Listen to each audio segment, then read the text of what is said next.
अनंत अनंत परम सिद्ध भगवान की, 1008 भगवान चंद्र प्रभु भगवान वर्धमान स्वामी की, परम पूजनीय आचार्य भगवान श्री विशुद्ध सागर जी मुनि महाराज की, अहिंसामय विश्व जैन धर्म की।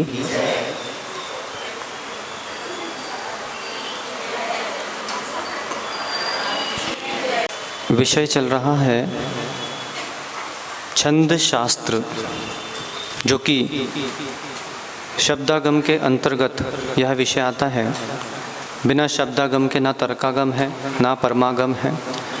उस छंद शास्त्र में अभी तक छंद शास्त्र की आवश्यकता पड़ी क्यों? सबसे बड़ा विषय तो यह है।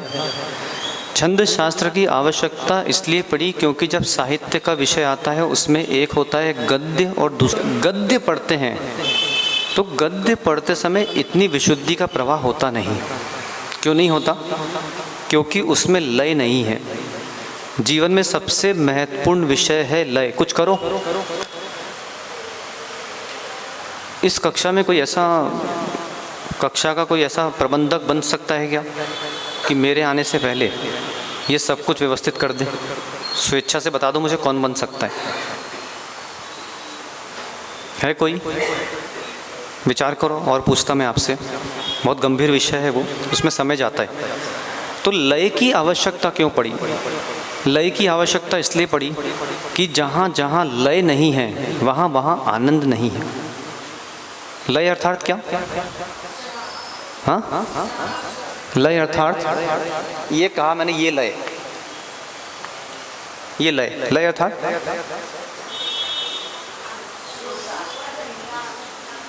लय मतलब ताल, जिससे आप कह सकते हैं जैसे संगीत। संगीत अगर लय से रहित हो तो आनंद की प्राप्ति आती नहीं। आज पूरे विश्व में कम से कम आप मान के चलें 70 से 80% लोग आज संगीत के कारण जीवित हैं। अगर इस देश से, इस विश्व से संगीत को निकाल दिया जाए तो कम से कम 30 से 40% लोग आत्महत्या कर लेंगे। संगीत ने उनको संभाल रखा है। जितने भी बालक बालिकाएं हैं, ये बालक बालिका भी संगीत से संभले हुए हैं और संगीत से ही बिगड़े हुए हैं। तो लय बहुत महत्वपूर्ण है। एक लय का अर्थ ताल होती है, मतलब छंद शास्त्र भी लय पर पूरा आधारित है। आप सामान्य रूप से एक पद्य पढ़ रहे हैं तो पद्य पढ़ना भिन्न विषय है, और जब लय से हम पढ़ते हैं तो लय का जो आनंद आता है वो आनंद नहीं आता। इसलिए लय का भी विषय बहुत भिन्न होता है, उससे विशुद्धि का प्रभाव होता है। जब आप पूजन करने आते हैं, पूजन करते समय आप वही पूजन करते हैं जिसमें लय बनती है, और जिसमें लय नहीं बनती वो पूजन आप करते नहीं। एक लय वो हो गया। दूसरा लय होता है क्रमबद्धता। क्रमबद्धता था कि जब चल रहे हैं तो सब क्रम से चलें, लय से चलें। जहाँ पर लय से नहीं चलते वहाँ देश का, राष्ट्र का, विश्व का, धर्म का ह्रास होता आया है और जीवन भर होता आएगा। परिवार में 7 सदस्य हैं, अगर सातों लय से नहीं चल रहे, सातों की लय एक ही नहीं है, सातों का क्रम एक नहीं है, तो परिवार नाश हो जाएगा। समाज है, समाज में भी 4 मान लो मुखिया हैं, अब वो एक से नहीं चल रहे हैं, एक ही लय में, तो समाज भी गई। संघ में भी 2 महाराज है, 5 महाराज है, एक वहाँ भग रहा है, एक वहाँ भग रहा है, एक यहाँ पकड़ा हुआ है, एक यहाँ पकड़ा हुआ है, लय टूटी, सब खत्म। तो लयबद्धता, इसी का नाम छंद है। आइए, अभी तक वसंत तिल का छंद देख लिए हैं। जिस एक और नीति बता दूं आपको, फिर आगे चलते हैं। जिस व्यक्ति को देश दिखता है, जिस व्यक्ति को धर्म दिखता है, जिस व्यक्ति को विश्व दिखता है, जिस व्यक्ति को समाज दिखती है, वो व्यक्ति अपने व्यक्तिगत मानसिकता का तिलांजलि दे देगा। और जिसको देश, विश्व, राष्ट्र, धर्म नहीं दिखता, वो फिर अपनी व्यक्तिगत सत्ता चलाना चाहेगा और उस व्यक्तिगत सत्ता से हिरास हुआ है, होगा और जीवन भर से चला आ रहा है और चला आता रहेगा। तो केवल पढ़ना ही नहीं है, इस तरह जैसे एक लय बनी हुई है, आपकी मुझसे लय बनी है तो हम अध्ययन कर रहे हैं। जैसी लय टूटी सब टूट जाएगा। वैसी छंद है। छंद में वसंत तिल का छंद देखा था, उसके पहले सुनाइए एक, हाँ रश्मि सुनाइए 21 विभक्तियाँ सुनाइए। पढ़ना कब चालू करोगे? 2 महीने बाद पढ़ना चालू करो ना, कब पढ़ेंगे? हाँ सुनाइए 21 विभक्तियाँ। अजमेरा जी सुनाइए, याद करिए ना, आपको 5 दिन तो हो गया। सुनाओ।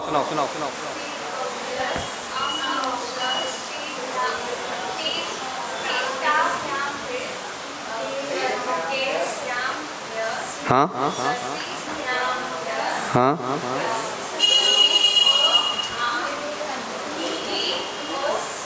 बहुत अच्छा। 8 गण सुनाइए, 8 गण सुनाइए अनिल भैया।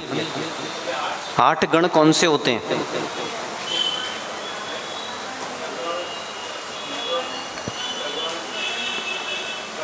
सुनाइए 8 गण की युक्ति क्या है? बहुत अच्छा। वसंत तिल का छंद का लक्षण सुनाइए।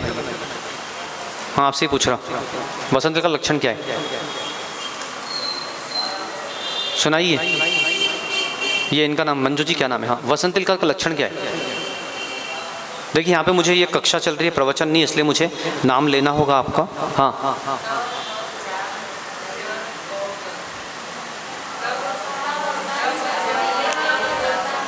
कभी भी आपसे लक्षण पूछेंगे तो लक्षण हमको उसी लय में कहना है। उक्ता वसंत तिल का तब जा जगऊगा, ये वसंत तिल का छंद का लक्षण है। द्वितीय छंद हम जो पढ़ रहे हैं वह है अनुष्टुप छंद। वसंत तिल का छंद का प्रयोग भिन्न भिन्न स्थान पर किया जाता है क्योंकि बहुत मधुर ही लय है। हमने देखा था कि पूजन पीठिका भी है, उसमें भी वसंत तिल का छंद का प्रयोग किया गया है। कल्याण मंदिर में वसंत तिल का छंद का प्रयोग किया गया है। दर्शन पाठ में भी अंतिम जो श्लोक है वो भी वसंत तिल का छंद में ही है, और भी अन्य कल्याण मंदिर स्तोत्र वसंत तिल का छंद में ही है। अब यहाँ पर जो द्वितीय छंद है वह है अनुष्टुप छंद। टिन दिख रहा है? यह जो अनुष्टुप छंद है इसका कल लक्षण देखा था, उसका उच्चारण नहीं कर पाए थे, आज सबने लिख लिया है, उच्चारण कर लेते हैं। श्लोके षष्ठम गुरु गेयम सर्वत्र लघु पंचमम द्विचतुष्पादयोर ह्रस्वम सप्तमम दीर्घमन्ययोः। करिए उच्चारण।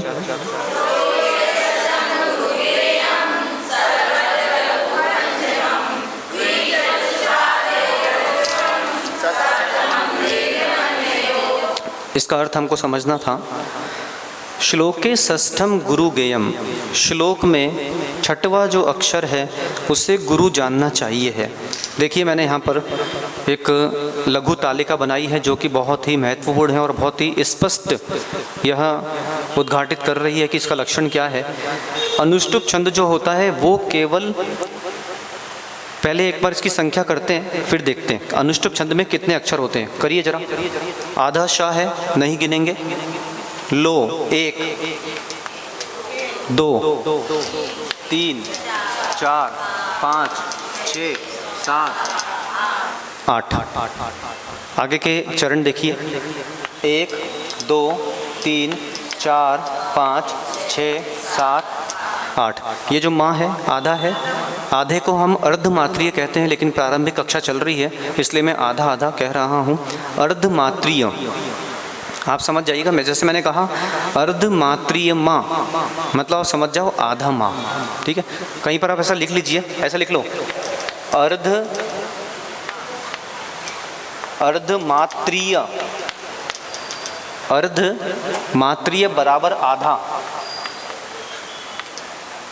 ठीक है। आधी ऐसे लिख लो, अर्धमात्रीय बराबर आधी मात्रा, तो आप समझ जाएंगे कि ये इसकी शब्दावली है।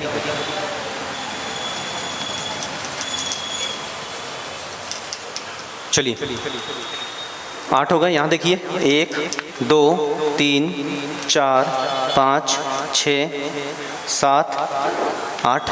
नीचे आइए 1 2 3 4 5 6 7 और 8। यह स्पष्ट है कि अनुष्टुप छंद के एक पाद में 8 अक्षर होते हैं। जैसे प्रश्न किया, अनुष्टुप छंद कितने अक्षर प्रति पाद प्रमाण है? क्या कहा मैंने, क्या शब्द का प्रयोग किया? प्रति, शब्दावली भी समझना है हमको। प्रति पाद प्रमाण, प्रमाण मतलब होता है अंग्रेजी भाषा में लिमिटेशन, कि जो उसके शब्द हैं वो कितने लिमिटेड हैं। तो अनुष्टुप छंद का एक पाद 8 अक्षर प्रमाण है। अब मैंने आपसे प्रश्न किया, अनुष्टुप छंद का एक श्लोक कितने अक्षर प्रमाण है? तो क्या कहेंगे? अनुष्टुप छंद का एक श्लोक 32 अक्षर प्रमाण है। वसंत तिलका छंद का एक श्लोक कितने अक्षर प्रमाण है? यही भ्रम आपको परीक्षा में होगा, क्योंकि आप सोच लो कि परीक्षा पत्र जो मैं बनाऊंगा तो मैं बना रहा हूं, मतलब वो परीक्षा पत्र कैसा आने वाला है। तो अनुष्टुप छंद मतलब 32। देखिए मैं आपको बताऊं पढ़ने का तरीका क्या होता है। पढ़ने का तरीका ये होता है कि आप साथ ही साथ एक तालिका बनाते चलें, जिस तालिका में आप लिखते चलें यहाँ पे छंद, यहाँ पे प्रति पाद प्रमाण संख्या, प्रति श्लोक प्रमाण संख्या, उसके बाद वहाँ पे उसका गण लक्षण और साथ में आगे गण। ये आप तालिका अपनी बना लेंगे, मैं नहीं बनवाऊंगा, ये आपका व्यक्तिगत पुरुषार्थ है, आपके अध्ययन की शैली है, वो आप अपना व्यक्तिगत अध्ययन समझें। क्योंकि अभी इस कक्षा में अभी देवेंद्र नगर से एक आपके तरह ही विद्यार्थी थे, तो वो हमारी कक्षा में पढ़ते थे। तो अभी उन्हीं का नमोस्तु आया था, और अभी वो अपने विद्यालय में संस्कृत पढ़ा रहे हैं 8वीं 9वीं कक्षा को। किसके आधार पर? देवेंद्र नगर के आधार पर। तो यही मैं इसमें से मेरी दृष्टियाँ जा रही हैं, मैं उनको बोल के जाऊँगा कि अब आप पढ़ाने योग्य हो गए हैं, आप पढ़ सकते हैं। तो अभी तक मेरी जो दृष्टियाँ हैं, मतलब इस कक्षा में अगर मैं बोलूं कि ये विषय अगर आपको समझना है तो 2 लोगों पर मेरी दृष्टियाँ हैं। पहले हैं नेहा जी, जिनको ये विषय भी समझ में आ रहा है, जो मुझे 3 दिन में समझ में आ रहा है। दूसरे नीलम जी हैं, वो भी समझ जाएंगे, है ना। तीसरे सुनील मामा जी के अर्धांगिनी हैं। तो बाकी भी अगर चाहते हैं तो थोड़ी अपनी गुणवत्ता दिखाएं और मुझे बताएं कि अब वो पढ़ने लग गए हैं, ताकि उनको भी प्रमाणित पत्र दिया जाए कि ये हमारी कक्षा के विद्यार्थी हैं। क्योंकि मुझसे पूछता है 3 बजे कक्षा, महाराज जी कौन अच्छा पढ़ रहा है, तो अभी मेरे मुंह से 3 नाम निकलेंगे। तो आप दिखाइए मुझे, आपको दिखाना पड़ेगा कि आप समझदार बन रहे हो। तो 8 अक्षर प्रति प्रमाण 32 अक्षर ये हो गए। तो जिनके मैंने नाम लिए हैं अब वो हॉट लिस्ट पर आ गए हैं, हॉट सीट पर आ गए हैं वो, है ना, और लिस्टेड हो गए वो। तो अब उनको और अध्ययन करना पड़ेगा। बाकियों की दृष्टि देखता मैं कैसी बनती है। 32 अक्षर हो गए, ठीक। अब यहाँ पे जो अनुष्टुप छंद है वो केवल 5वें, 6वें और 7वें अक्षर को ही लक्षित करता है। 5वां, 6वां और 7वां। जैसे अभी हमने वसंत तिल का छंद देखा था, तो वसंत तिल का छंद में हमने क्या देखा था कि प्रारंभ से लेके अंतिम तक एक एक अक्षर को लक्ष्य कर रहा था वो। मतलब 14 के 14 अक्षर लिए जाते हैं, तब निर्धारण किया जाता है गण। लेकिन अनुष्टुप छंद से पहले, दूसरे, तीसरे, चौथे और 8वें इन अक्षरों में क्या हो रहा है, क्या नहीं हो रहा है, हमको कोई प्रयोजन नहीं है, ये हमारे लिए निष्प्रयोजन है। हमको केवल 5वें, 6वें और 7वें अक्षर से ही मतलब है। क्योंकि श्लोक क्या बोल रहा है, श्लोके षष्ठम गुरु गेयम, 6वां अक्षर गुरु जानना चाहिए है चारों पाद में। तो 6वां अक्षर है गुरु है, जाना हमने, गुरु है। पहला, दूसरा, तीसरा, चौथा, चारों पाद में आ गया गुरु। सर्वत्र लघु पंचमम, जो 5वां अक्षर है वो लघु है, लघु है चारों पादों में। उसके बाद क्या कहा मैंने, कल आपको दीपक बताया था। चलिए बताइए, थोड़ा सा प्रश्न फिर आगे चल रहे हैं, बताइए।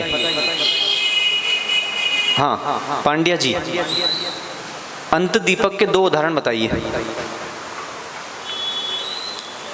को अंत आपसे नहीं, आप पांड्या जिनसे पूछा वो उत्तर दें। अंत दीपक के 2 उदाहरण, कोई बात नहीं, सुनाइए। अंत दीपक के 2 उदाहरण, बहुत बढ़िया। रमो लोए सव्व साहुड़म अंत दीपक का उदाहरण नहीं है। हाँ क्या है, रमो लोए सब, बस। अगर परीक्षा में मैंने प्रश्न दिया और आपने लिख दिया रमो लोए सव्व साहुड़म, वो अस्वीकार है, स्वीकार नहीं किया जाएगा। सुनाइए, अंत दीपक का दूसरा उदाहरण क्या है? ये नहीं है। अंत दीपक का दूसरा उदाहरण क्या है? क्या है? तत्वम। जीवा जीवास। ये पूरा सूत्र नहीं लिखना है आपको, केवल तत्वम। अंत दीपक का उदाहरण बताइए ठोलिया जी। मध्य दीपक का उदाहरण क्या है? मध्य दीपक का उदाहरण क्या है? मोनू भाई, इतना नहीं सुनना। मध्य दीपक का उदाहरण क्या है? हाँ, बहुत अच्छा।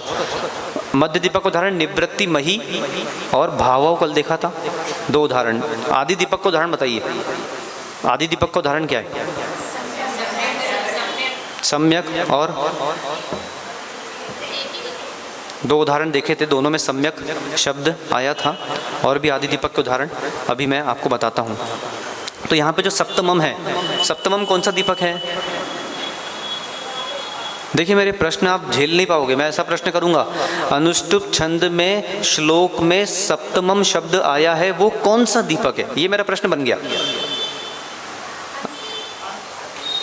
अब आपको बताना पड़ेगा कि ये जो सप्तमम है ये मध्य दीपक है, ठीक है? इसलिए मध्य दीपक है क्योंकि इसको केवल हमको ये बीच में है, यहाँ और यहाँ लेना है। द्विचतुष्पाद्योर ह्रस्वम सप्तमम, द्विचतुष्पाद्योर ह्रस्वम सप्तमम मतलब यहाँ देखिए जरा, दूसरे और चौथे पाद का ह्रस्व होगा कौन सा अक्षर? सप्तमम मतलब 7वां। तो 7वां अक्षर दूसरे और चौथे का लघु होना चाहिए है, ह्रस्व होना चाहिए है। और क्या लिखा है? सप्तमम दीर्घ मन्ययो हो, मतलब जो दीर्घम और अन्ययो हो। अन्य मतलब बचे हुए, तो यहाँ पे लिख दिया दूसरा और चौथा। अब कौन से बचे? पहला और तीसरा, क्योंकि हैं 4 ही। वो होना चाहिए क्या? दीर्घ होना चाहिए। तो पहला और तीसरा दीर्घ हो गया, ठीक है? मतलब 5वां, 6वां और 7वां अक्षर हम ग्रहण करेंगे तो पहला और तीसरा पाद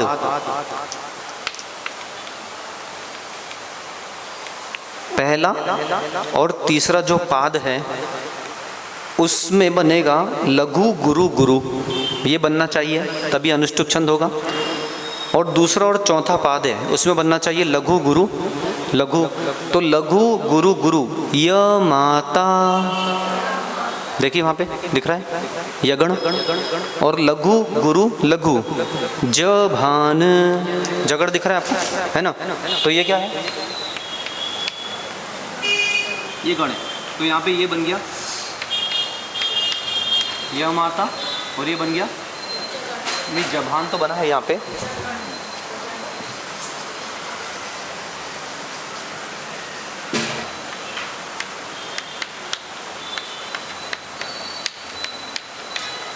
समझे आप? समझ गए?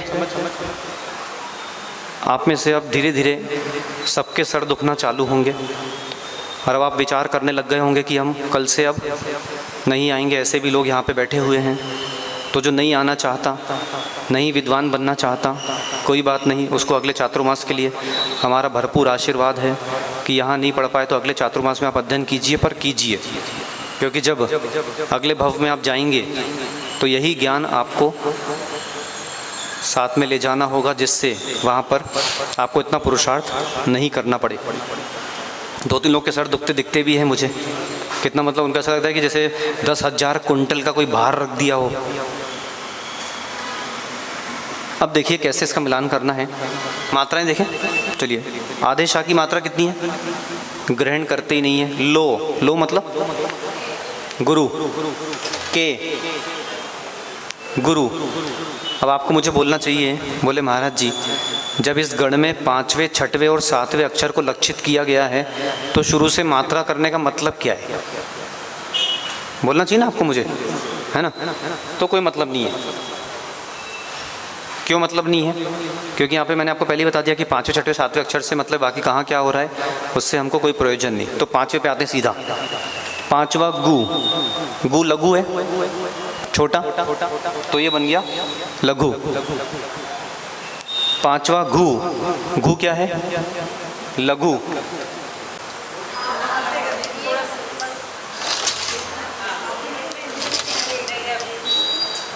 जिनकी ये परेशानी प्रतिदिन आएगी, इसका कुछ करो। वो हाँ, मुझे भी परेशानी आती है बस। ये कहाँ है ये? अच्छा, आज कर लीजिए, आज कर लीजिए। कल से मैं 2-3 लोग को प्रबंधक बनाता है इसका, इस कक्षा में। नीरज को बोलो, नीरज को ये बोलो कि महाराज जी बोल रहे हैं कि आपको प्रतिदिन 2:50 पे यहाँ पे आना है और 3:05 पे आपको जाना है। 15 मिनट में सारा प्रबंधन करके प्रतिदिन आपका ये काम है पूरे वर्षा योग तक। उसको वो बना दो अधिकृत अधिकारी। आइए यहाँ पे। 5वां लघु हो गया घू, 5वां लघु हो गया घू, 5वां दा लघु हो गया और 5वां घा। मैंने आपको कहा था कि जिसका वर्ण के ऊपर रेफ है तो वो पूर्व के दीर्घ लघु को दीर्घ बनाता है और स्वयं में लघु हो गया, हो गया। चलें आगे। छठवां अक्षर क्या कह रहा है? श्लोके षष्ठम गुरु गेयम। जो छठवां अक्षर है वो हर जगह पर दीर्घ होना चाहिए है। अब देखिए छठवां अक्षर रू। अब ये रू जो है गुरु में हमेशा छोटा रू आता है, ठीक है, और सामने ज्ञा है। मैंने आपको स्वराघात विधि की परिभाषा बताई थी कि संयुक्त अक्षर आ रहा है और पूर्व में अगर लघु है तो वो संयुक्त अक्षर का प्रथम व्यंजन उस पूर्व के लघु को गुरु बना देता है, तो ये हो जाएगा गुरु।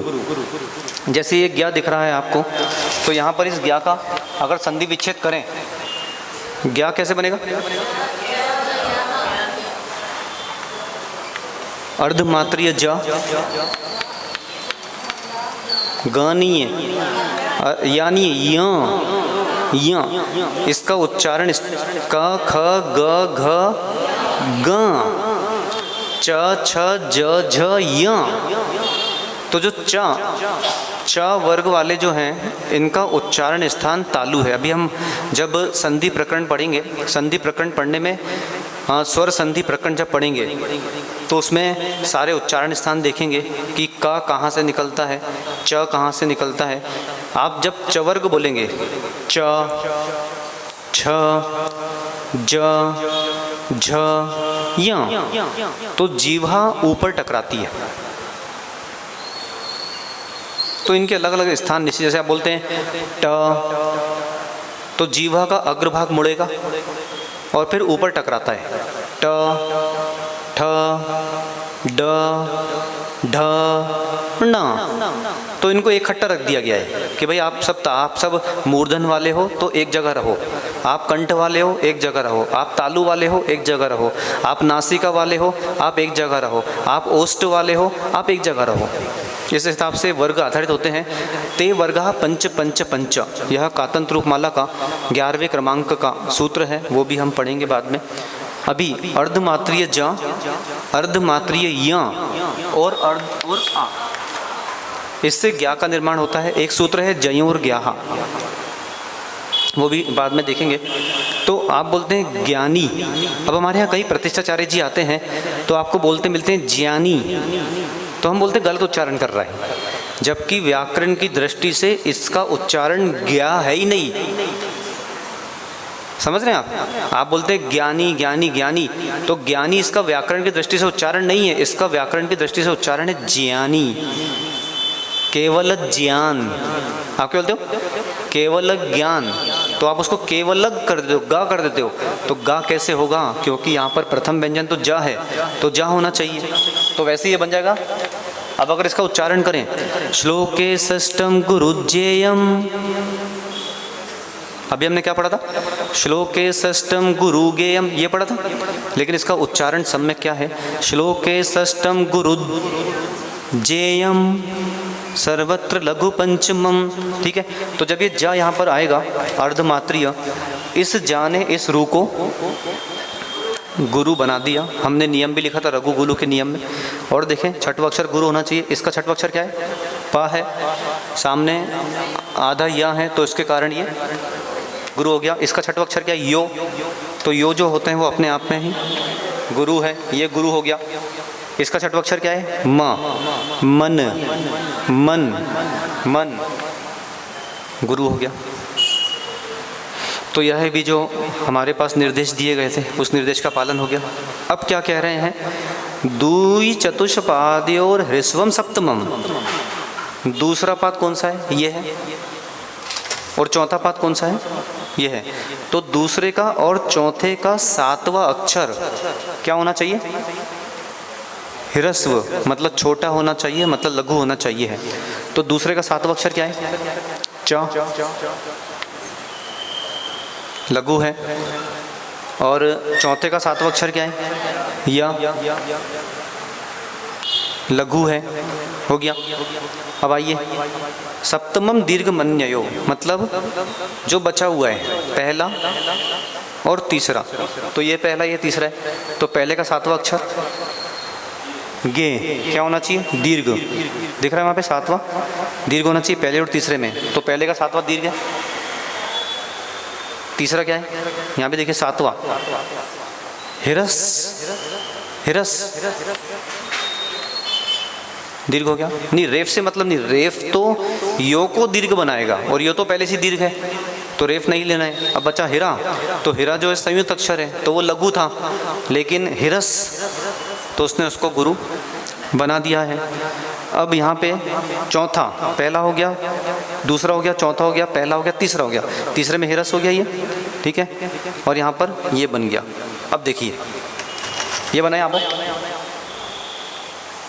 लघु गुरु गुरु, य माता यगण, पहला। तीसरा देखिए लघु गुरु गुरु, ये बन गया य माता। यहाँ पे बना दूसरे पाद में गुरु, लघु गुरु, लघु ज भान जगण, और यहाँ बन गया लघु गुरु, लघु ज भान जगण। इसे अनुष्टुप छंद कहते हैं। अब चलते हैं अनुष्टुप छंद के उदाहरण पर, आइए।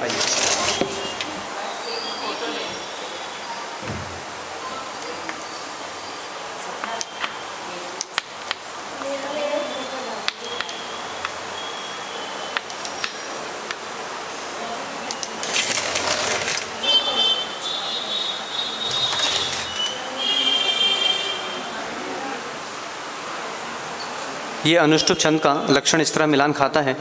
अभी देखते हैं कि कैसे इसके उदाहरण होते हैं। चलिए इसको अलग करते हैं।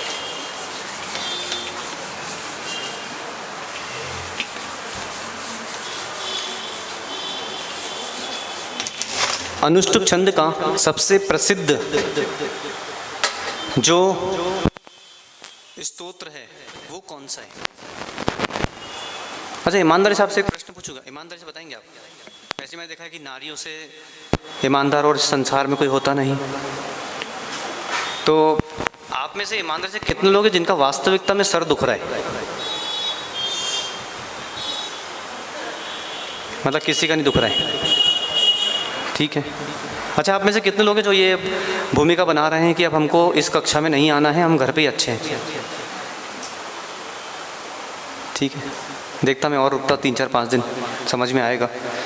मैं अभी पता है आपको संधि प्रकरण मतलब व्याकरण का विषय क्यों चालू नहीं कर रहा हूँ?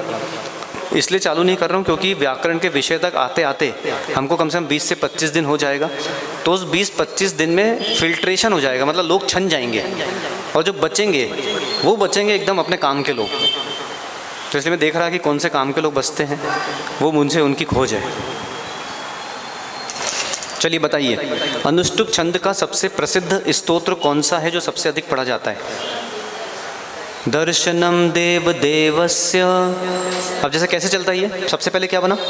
सबसे पहले ये लक्षण बनते हैं। लक्षण के बाद मतलब जिन्होंने स्तोत्र रचे हैं उन स्तोत्र रचनाकार को लक्षण का ज्ञान था, तभी तो वो रच पाए, वरना कैसे रच पाते?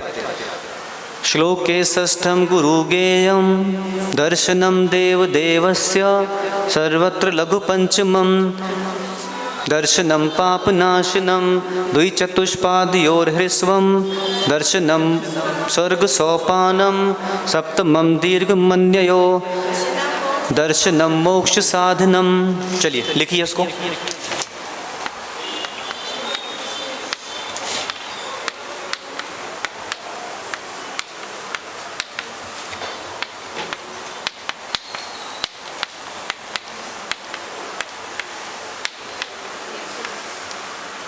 पृष्ठ बताइए, पृष्ठ बताइए। 120 पृष्ठ खोलिए। आपका धर्म ध्यान ग्रंथ का, धर्म ध्यान में ही है। देखिए देखिए कौन सा धर्म ध्यान का कौन सा पृष्ठ है। हाँ, 120 पृष्ठ पे देखिए दर्शन पाठ है। और जिन्हें दर्शन पाठ स्मरण में नहीं है वो दर्शन पाठ याद करने का प्रयास करें, क्योंकि बहुत महत्वपूर्ण पाठ है। दर्शनम देव देवस्य दर्शनम पाप नाशनम।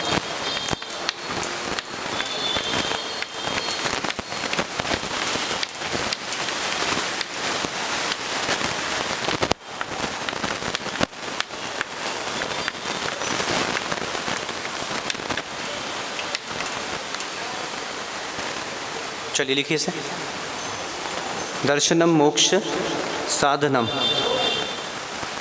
हाँ, और निकाल लीजिए वहाँ से, और निकाल लीजिए, और लाइए, और लाइए।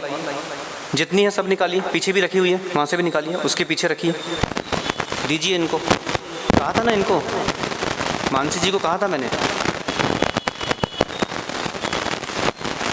नहीं, और भी अन्य आते हैं बाद में। आप चिंता मत करो, आपकी कक्षा को छोड़कर मैं कोई बाहर से एक प्रबंधक बुलाता हूँ, क्योंकि आप फिर क्या समय पे आते नहीं और फिर मुझे विघ्न होता है। दर्शनम देव देवस्य दर्शनम पापनाशनम दर्शनम सर्व सोपानम दर्शनम मोक्ष साधनम। यह अनुष्टुप छंद का श्लोक है। सबसे पहले संख्या गणना कीजिए। 1 2 3 4 5 6 7 8। यहाँ पे 1 2 3 4 5 6 7 8। नाशनम माँ ग्रहण नहीं करेंगे क्योंकि माँ आधा अक्षर है।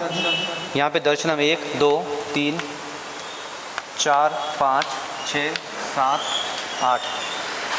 अभी आपको समझ नहीं आ रहा है, लेकिन जब आपके यहाँ कोई महाराज जी माता जी आएंगे, या जब आप किसी महाराज जी माता जी के पास जाओगे और उनको आप अपनी कॉपी दिखाओगे, तो उस समय आप उनके चेहरे के भाव देखना जरा कि आप क्या पढ़कर आए हो। इसलिए जोर आ रहा हो चाहे कुछ भी हो रहा हो, एक कक्षा से भगना नहीं। और जितने भग चुके हैं दिख रहे हैं मुझे, तो उनको भी ढूंढ ढूंढ के लाओ कहाँ भागे हैं वो।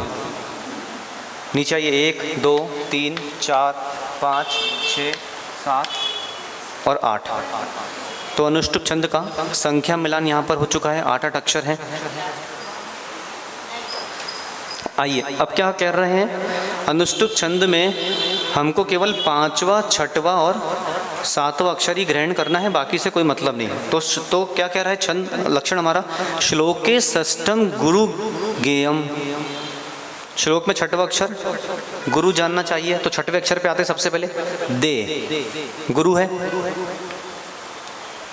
गुरु है। ना गुरु है। सो ओ की मात्रा है अपने आप में, गुरु है। और सा गुरु है। जब तक हमारी ये कक्षा चल रही है तब तक आपको पूरे चातुर्मास में, जब आप शारीरिक स्वस्थ हों, आपको एक मंत्र की आराधना करना है। णमो कोट्ठ बुद्धिड़म। लिख लीजिए, कहीं पर लिख लीजिए।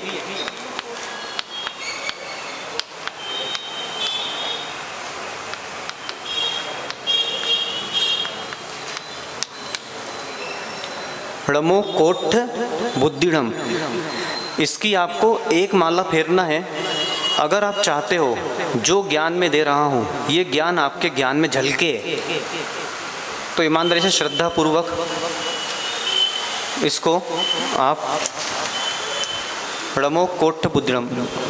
जो 7.25 वाली कक्षा में आते हैं उनके पास पहले से लिखा हुआ है। ये 6वां रिद्धि मंत्र है। ना ओम लगाना है, ना हिरीम लगाना है, ना नमः लगाना है, ना कुछ करना है। णमो कोट्ठ बुद्धिड़म, णमो कोट्ठ बुद्धिड़म, णमो कोट्ठ बुद्धिड़म, णमो कोट्ठ बुद्धिड़म। ठीक है। और मैंने आपको कहा था कि जब तक चातुर्मास चल रहा है तब तक ओम हिरीम नमः की एक माला फेरना है। फेर रहे हैं कि नहीं आप? फेरिए फेरिए किसी प्रकार। देखिए बहुत, अभी चातुर्मास को कितने दिन प्रारंभ हुए? चातुर्मास प्रारंभ हुए कितने दिन हुए? 2 3 4 5, 2 तारीख को प्रारंभ हुआ था। तो 2 3 4 5 6 7 और आज 8 है। केवल 6 दिन हुए। 6 दिन में ऐसा लग रहा है जैसे कि 2 महीने हो गए। तो क्षेत्र में जो तो वातावरण बन रहा है, ये वातावरण बना रहे, इसके लिए किसी प्रकार का कोई उपद्रवी जन्म ना ले, कोई अपनी बुद्धि चला नहीं ले। तो जो जिनकी बुद्धियाँ चल रही हैं, ये मंत्र उनकी बुद्धियों को उन तक ही रोकेगा। हमको मंत्रों का प्रभाव देना है। आइए, समय कम है। दे छठवां अक्षर गुरु, यहाँ पे छठवां अक्षर गुरु, यहाँ पे छठवां अक्षर गुरु और यहाँ पे छठवां अक्षर गुरु, मिलान खा गया है। सर्वत्र लघु पंचमम, जो पांचवा अक्षर है वो पांचवा अक्षर लघु होना चाहिए। टिन सुनील मामा जी को पीछे जो टेबल रखी वो दे दो, सामने रखो लाके। पांचवा अक्षर लघु, प्रथम पाद का पांचवा अक्षर है व, लघु है, लघु। पाप लघु। स्वर्ग तो गा है और इसका जो रेफ है, इस रेफ ने वा को गुरु बनाया है, लेकिन स्वयं में लघु है। और क्षा, क्योंकि संयुक्त अक्षर है ना, अपने आप में लघु होते हैं, लघु है, तो ये भी हमारा मिलान हो गया। फिर क्या कह रहे हैं, द्वि चतुष्पादियोर ह्रस्वम। मैं आपको पुनः एक बात बोल रहा हूँ, अगर आप चाहते हैं कि छंद शास्त्र में आप विद्वान बने, तो जितने भी लक्षण हैं उन लक्षणों को अलग से लिखना प्रारंभ करें और अपने सामने रखना चालू करें, वरना आपको बार बार प्रश्न पलटाना होगा कि क्या लक्षण था, क्या था, कौन सा लघु है, कौन सा गुरु है। अभी अपनी व्यक्तिगत प्रज्ञा का प्रयोग कीजिए, क्योंकि आपको शिक्षक सारी बातें नहीं बताएंगे। तो ये लघु है। फिर द्वि चतुष्पाद और ह्रस्वम सप्तमम, दूसरा और चौथे पाद का सातवां अक्षर लघु होना चाहिए। तो दूसरे का सातवां अक्षर क्या है, श, लघु है। और चौथे का सातवां अक्षर क्या है, धा, ये भी लघु है। पहले और तीसरे का सातवां अक्षर दीर्घ होना चाहिए। तो पहले का सातवां अक्षर क्या है, वाह, वस, वस ने इसको दीर्घ बना दिया है आधे सा ने। और तृतीया का सातवां पा, पा अपने आप में दीर्घ है, इसलिए जो प्रथम चरण है उसका बन गया य माता यगण। तीसरा देखिए, य माता यगण, पहला और तीसरा दोनों की जोड़ी है, पहले तीसरे की और दूसरे चौथे की। दूसरा ज भान जगण और चौथा ज भान जगण, इसे कहते हैं अनुष्टुप छंद। ठीक है, चलिए अब जरा लिखिए, आप लिखिए, मोक्ष मार्गस्य नेतारम भेतारम कर्म भूभृताम ज्ञातारम विश्व तत्वानाम वंदे तद्गुण लब्धये। पृष्ठ क्रमांक 148 खोलिए, धर्म ध्यान पुस्तक।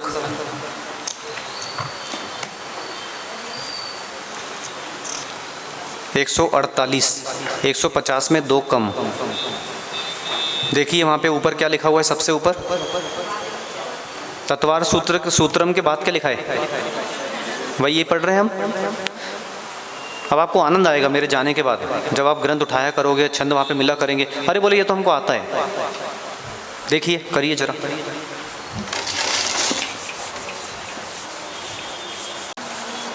दो 2018 में आस्तिक सागर जी के साथ प्रथम चातुर्मास हुआ था जालना महाराष्ट्र में।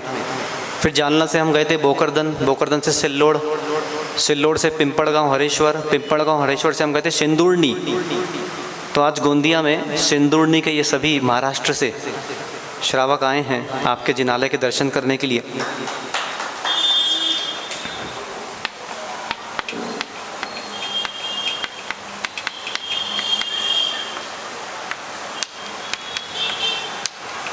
लिखिए लिखिए।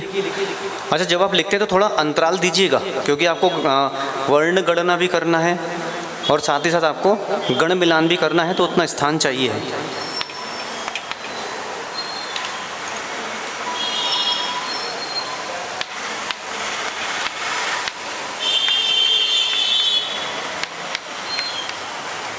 भेतारम कर्म भूभरताम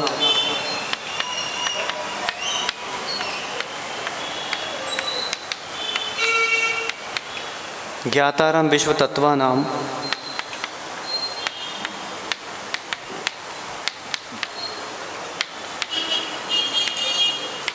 वंदे तद्गुण लब्धये। इस कक्षा में मुझे जिसके भगने की संभावना थी वो कल भग गए, मुझे लगे था भग जाएंगे। 3 लोग के भगने की संभावना थी मुझे, और वो तीनों के तीनों भग गए इस कक्षा से। अब आप समझ जाओ कौन थे। और उन तीनों ने ही इस कक्षा का समय 3:30 से 3 किया था, उन्हीं के कारण किया था, और वही यहाँ पे नहीं है आज। अच्छा, आप में से कितने चाहते हैं कि ये कक्षा 3:30 से 4:30 लगे? सहमत हैं आप? 3 से 4 ठीक है। नहीं, क्योंकि ऐसा सुझाव आया था कि महाराज जी इस कक्षा में जिन्होंने 3 से 4 का समय दिया था वही भग गए, तो आप अपने समय से चलिए। हमने कहा कल पूछ लेंगे भाई।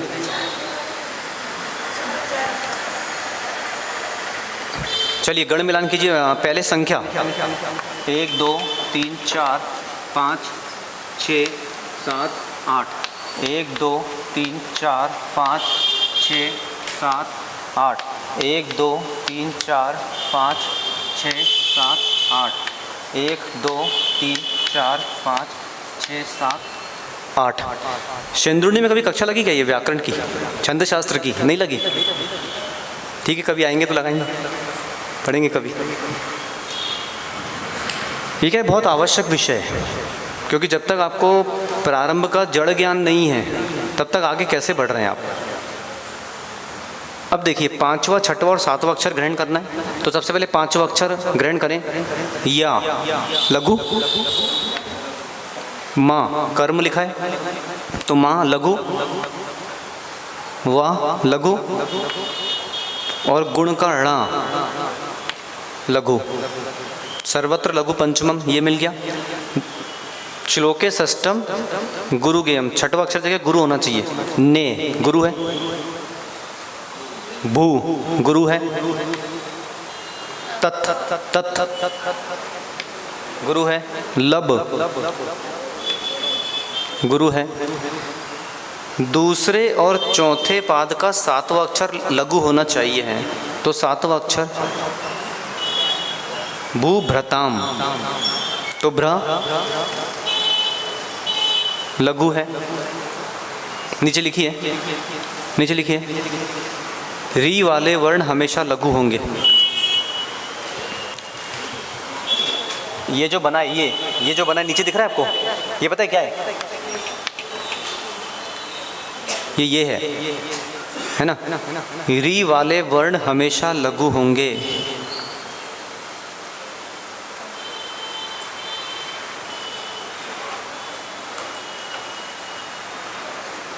ठीक है, आइए आगे चलते हैं। तो दूसरा और चौथे का 7वां अक्षर लघु, इसका 7वां अक्षर लघु हो गया। चौथे का 7वां धा लघु है, हो गया। पहले और तीसरे का 7वां अक्षर दीर्घ होना चाहिए।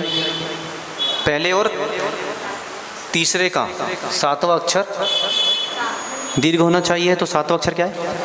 नेतारम, दीर्घ हो गया। तत्वानाम, वाह दीर्घ हो गया। देखिए प्रथम पाद में य माता, तृतीय पाद में य माता, द्वितीय पाद में ज भान, चौथे पाद में ज भान। इस तरह यह अनुष्टुप छंद मिलान किया।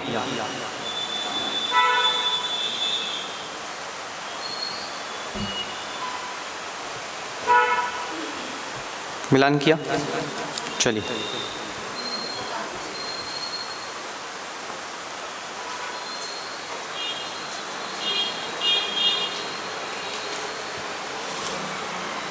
अब जरा वो खोलिए।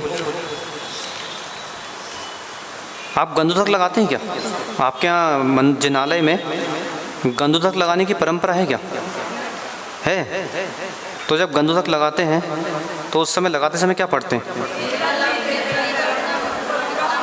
लिखिए लिखिए लिखिए।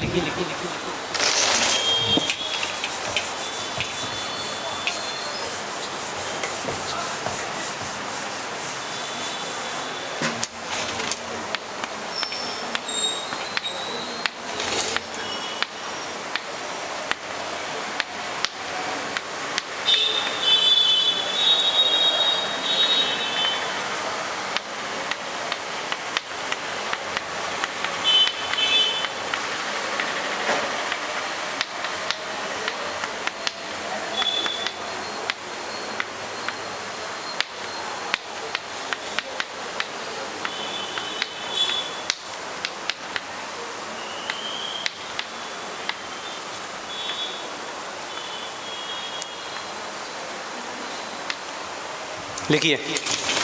निर्मलं निर्मलीकरणं पवित्रं पापनाशनं जिनगंधोदकं वंदे अष्टकर्म विनाशनम। कीजिए। ये क्या अनुष्टुप छंद है क्या? देखिए देखिए ना।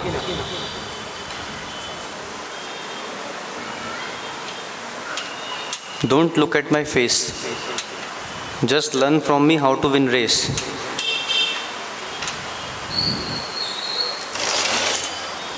एक, दो, तीन, चार, पाँच, छः, सात, 4, 5, 6, 7, 8, हाँ 9 होगा ये। आगे देखिए। 1, 2, 3, 4, 5, 6, 7, 8, 1, 2, 3, 4, 5, 6, जिन गंधोदकम वंदे। 1, 2, 3, 4, 5, 6, 7 और 8। कहीं पर लिखा हुआ है क्या आपके पास निर्मला निर्मलीकरणम? मुझे बताइए ये जिन भारती संग्रह में कहाँ लिखा है? पृष्ठ क्रमांक 6 किस में? मेरे पास जिन भारती संग्रह है उसमें 6 पृष्ठ पे नहीं है। इसमें बताइए इसमें कहाँ पर है? हाँ देखिए, निर्मलम निर्मलीकरणम सही लिखा है मैंने। हाँ सही लिखा है। पवित्रम पाप नाशकम, नाशकम लिखा है वहाँ पे। नाशकम नाशनम ठीक है, दोनों चलता है। जिन गंधोदकम, जिन गंधो यहाँ पे द आएगा, द कम, जिन गंधोदकम वंदे अष्ट कर्म, अष्ट अष्ट कर्म विनाशकम। कम कर लें कोई बात नहीं। तो 1, 2 ये हो गया। यहाँ पे 4, 1, 2, 3, 4, 5, 6, 7 और 8। निर्मलम 1, 2, 3, 4, 5, 6, 7 और 8। 1, 2, 3, 4, 5, 6, 7, 8, 9। कोई बात नहीं। छंद शास्त्र में ये अपवाद भी चलता है कि कई स्थान पर जब हमको आवश्यकता होती है तो हम एक वर्ण बढ़ा लेते हैं जिससे हमारा विषय की पूर्ति हो सके। जैसे कि आपको बताऊँ, आप वो पढ़ते हैं अरहंतो भगवंत इंद्र महिता सिद्धाश्च सिद्धीश्वरा आचार्य जिन शासनोन्नति करा पूज्या उपाद। अब उपाध्याय का क्या मतलब है? शब्द क्या होना चाहिए था? उपाध्याय। तो वहाँ पे अतिरिक्त का क्यों ले लिया? अतिरिक्त का इसलिए लिया क्योंकि जब हम मंगलाष्टक पर आएंगे और शार्दुल विक्रीडित छंद पढ़ेंगे तो वहाँ पर एक अक्षर कम था। हमको वहाँ पे 19 अक्षर प्रमाण शार्दुल विक्रीडित छंद होता है, वहाँ पे 18 ही अक्षर थे, तो हमको एक बढ़ाना था, तो हमने उसके लिए का आश्रय ग्रहण कर लिया। जैसे वसुधैव कुटुंबकम, सुना है ना आपने? तो कुटुंब होता है, तो वहाँ पे का क्यों लिया? का क्यों लिया गया? तो इसलिए लिया गया, एक अंतिम एक अलग से वर्ण हम ग्रहण उसको कर लेते हैं। तो यहाँ पर यह आ रहा है। चलिए अब जरा गण मिलान कीजिए, 5वां 6वां और 7वां अक्षर। छठवां अक्षर गुरु होना चाहिए, तो छठवां क्या है? ली, गुरु है। माँ लघु हो गया, माँ लघु हो गया, है ना। यहाँ पे पांचवा अक्षर लघु है, छठवां अक्षर गुरु है। यहाँ पे पांचवा अक्षर लघु है, छठवां गुरु है, पांचवा लघु है और छठवां गुरु है। ठीक। अब क्या बोल रहे हैं? द्वि चतुष्पादुर ह्रस्वम, दूसरा और चौथे पाद का सातवां अक्षर। तो दूसरे का सातवां अक्षर छ है, लघु है, और चौथे का सातवां अक्षर श है, लघु है। तो यहाँ पे मिल गया जभान जभान, जगण जगण। यहाँ देखिए तीसरे का सातवां अक्षर वन वन वन, गुरु। तो ये बन गया य माता। ठीक है। इसमें थोड़ा सा हमको विघ्न आएगा, क्यों? क्योंकि ये 9 अक्षर हैं, इसलिए इसको ऐसे ही छोड़ देते हैं। यह अनुष्टुप छंद ऐसा चलता है। चलिए आज का गृह कार्य, दर्शन पाठ का तृतीय श्लोक लिख लीजिए कहीं पे। गृह कार्य आज का दर्शन पाठ का तृतीय श्लोक मिलान करके आना है आपको। उसके बाद आपको वो आता है क्या? नमः श्री वर्धमानाय निर्धुत कलिलात्म रत्नगण शापकाचार आपको आता है? नहीं आता, कोई बात नहीं। सुप्रभात आता है आपको? सुप्रभात आता है? सुप्रभात स्तोत्र आता है? वो भी नहीं आता, कोई बात नहीं। आप वो पढ़ते हैं? हाँ, तो आपको वो आता है जब अपन यहाँ पे शांति धारा पढ़ते हैं तो उसमें आप पढ़ते हैं यत् सुखम त्रिषु लोकेषु, आता है? हाँ, बताइए मुझे जिन भारती में कौन सा पृष्ठ क्रमांक है? पृष्ठ क्रमांक 55। यत् सुखम त्रिषु लोकेषु व्याधिर्व्यसन वर्जितम अभयम क्षेम आरोग्यम स्वस्तिरस्तु विधीयते। ये पृष्ठ क्रमांक 55 कह रहा हूँ जिन भारती संग्रह का, धर्म ध्यान का नहीं। ठीक है, इसमें दिया हुआ है। देखिए मेरे पास ये वाली है, मैं इसी से बोलूँगा पृष्ठ क्रमांक। आपके पास जो है वो आप समझो। तो जब शांति धारा पढ़ते हैं तो शांति धारा पढ़ने के बाद बृहत शांति धारा में वह लिखा हुआ है यत् सुखम त्रिषु लोकेषु वाला, तो आप उसका अनुष्टुप छंद से मिलान करके लाएंगे।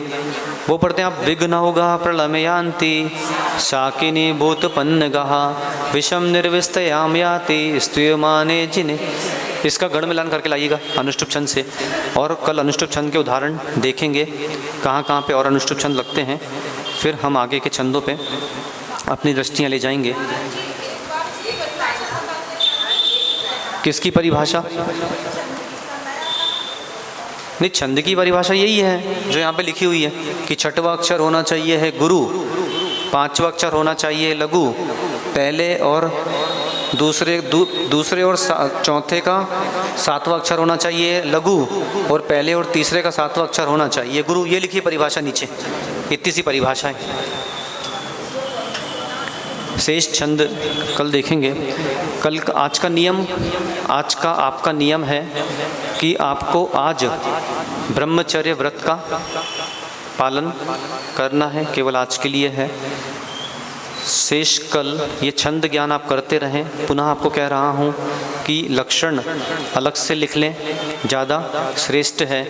और यह 21 विभक्तियाँ जो हैं इनको याद करना प्रारंभ कीजिए, तो क्योंकि जब हम विषय पर आएंगे और आपको विभक्तियाँ स्मरण में नहीं होंगी तो आप उस समय फिर विचलित होंगे और ध्यान केंद्रित नहीं कर पाएंगे।